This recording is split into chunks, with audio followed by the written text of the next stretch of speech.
સ્થાનિક સ્વરાજ્યની ચૂંટણીને હવે જ્યારે ગણતરીના કલાકો બાકી છે ત્યારે આજે એ ચૂંટણીની વાત કરવી છે જ્યારે અમદાવાદની બજારોમાં લતીફનું વર્ચસ્વ હતું અને ચૂંટણીની અંદર લતીફની સામે ઊભું રહેવાની કોઈ હિંમત નહોતું કરતું. પરંતુ 1987માં આ કુખ્યાત ગેંગસ્ટર સામે એક સામાન્ય ઘરની દીકરીએ હિંમત બતાવી અને માત્ર લતીફની સામે ઊભી જ નહીં રહી પરંતુ જીત પણ મેળવી.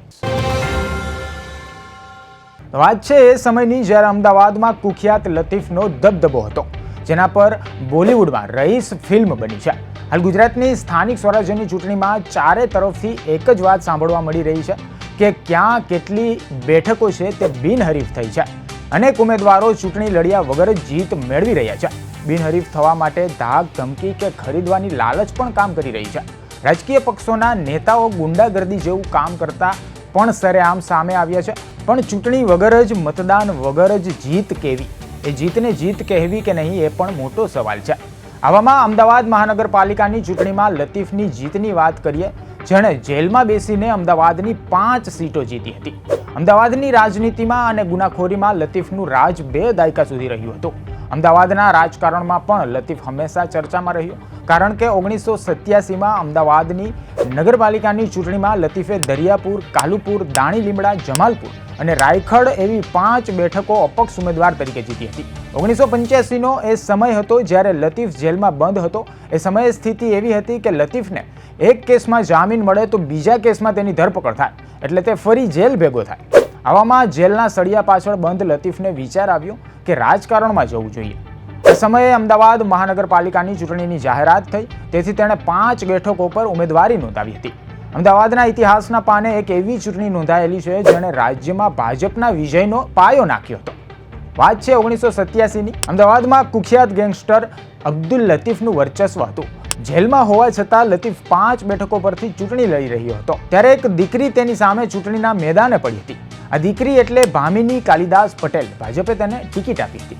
તેઓ નિડરતાપૂર્વક લતીફની સામે ચૂંટણી લડ્યા અને લતીફના એરિયામાં અનેકવાર પ્રચારો પણ કર્યા. લોકોએ આ દીકરીની હિંમત અને રાજકારણમાં રુચિ એટલી પસંદ પડી કે લોકોએ તેમને જીતાડી દીધી.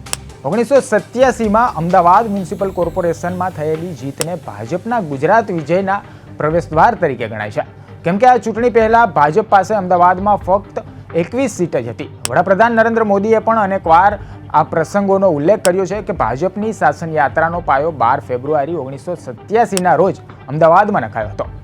1987માં એએમસીની ચૂંટણી એવા સમયે યોજાઈ હતી જ્યારે શહેરમાં કુખ્યાત ગેંગસ્ટર અબ્દુલ લતીફનું વર્ચસ્વ હતું. તે જેલમાં હતો, પણ તેની છાપ રોબિન હુડ તરીકેની હતી, જેનો ફાયદો તેને સીધો જ ચૂંટણીમાં મળ્યો. પરિણામો આવ્યા ત્યારે સૌ કોઈ ચોંકી ગયા હતા, કેમ કે 5 બેઠક પરથી લતીફ વિજેતા બન્યો હતો. દરિયાપુરમાં ભામિની પટેલ બીજા ક્રમે રહ્યા હતા. નિયમ મુજબ લતીફે કોઈ એક બેઠક રાખી અને બાકીની 4 બેઠકો ખાલી કરવાની હતી, જેથી તેણે વાડીગામ બેઠક પોતાની પાસે રાખી અને બાકીની બેઠકો ખાલી કરી દીધી હતી. ભાજપના ઉમેદવાર ભામિની પટેલ વિજય જાહેર થયા હતા. ભાજપની આ જીતે શહેરના રાજકારણમાંથી ગુનાખોરોને પ્રભાવને ઘટાડવાની શરૂઆત કરી દીધી હતી. આજે ભલે રાજકીય સમીકરણો બદલાયા હોય, પરંતુ 1987ની ભામિની પટેલની જીતે સાબિત કર્યું છે કે ડર કે આગે જીત છે. તો આ સ્ટોરી તમને કેવી લાગી છે તે અવશ્ય જણાવશો અને આવી જ સ્ટોરી જોવા માટે અમારી ચેનલને લાઇક, શેર અને સબસ્ક્રાઇબ કરવાનું ભૂલશો નહીં.